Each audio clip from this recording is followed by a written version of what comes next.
ప్రేక్షక అభిమాన దేవుళ్ళకి మేము ఇక్కడికి వచ్చి చెప్పడానికి ఏంటంటే మా సినిమాని మేము అనుకున్న ప్రకారం మీకు నచ్చి మీరు సూపర్ హిట్ చేసినందుకు మీ అందరికీ మేము కృతజ్ఞులం అని చెప్పడానికి ఫస్ట్ అది చెప్పాలి కదా.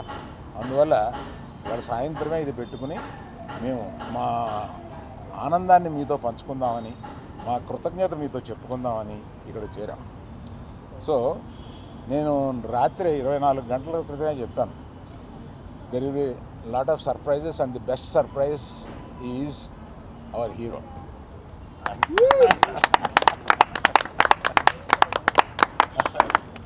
అంటే మామూలుగా దొళ్ళగొట్టాడు సినిమాలో.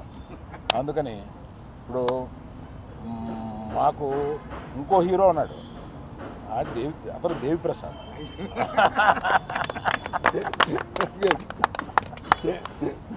ఈ సినిమాలో నువ్వు ఇంచుమించు సెకండ్ హీరో క్యారెక్టర్ ప్లే చేసి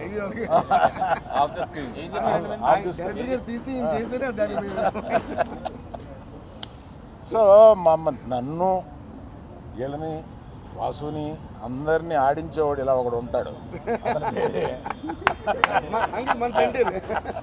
ఇతను మా తండ్రి, ఈ అందరికి మాకు తండ్రి ఇతను. అందుకని మమ్మల్ని అందరినీ ఆడించి ఈ లెవెల్కి తీసుకొచ్చాడు. Thank you very much. నువ్వు మొయ్యగల కనపడతావు కానీ మొయ్యగలవు. శ్యామ్ దత్ గారు మీరు చూపించిన రంగులు, మీరు చూపించిన వాటరు జనానికి వచ్చి తగులుతుంది. అలాగే అది చేశారు. Thank you sir art director గారు, మీరు చేశారు. Thank you for your support. AD me partner AD కనపడట్లేదు? వాసు వాసు వాసు కొట్టండి అందరూ.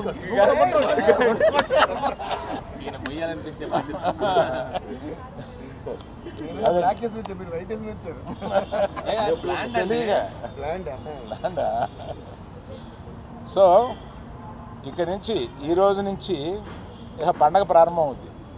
ఎక్కడ ఎవరు ఇంట్లో కూర్చోవాలని ప్లాన్ చేయట్లేదు, ఇక దేశం మీద పడి బయలుదేరుతారు ప్రమోషన్కి.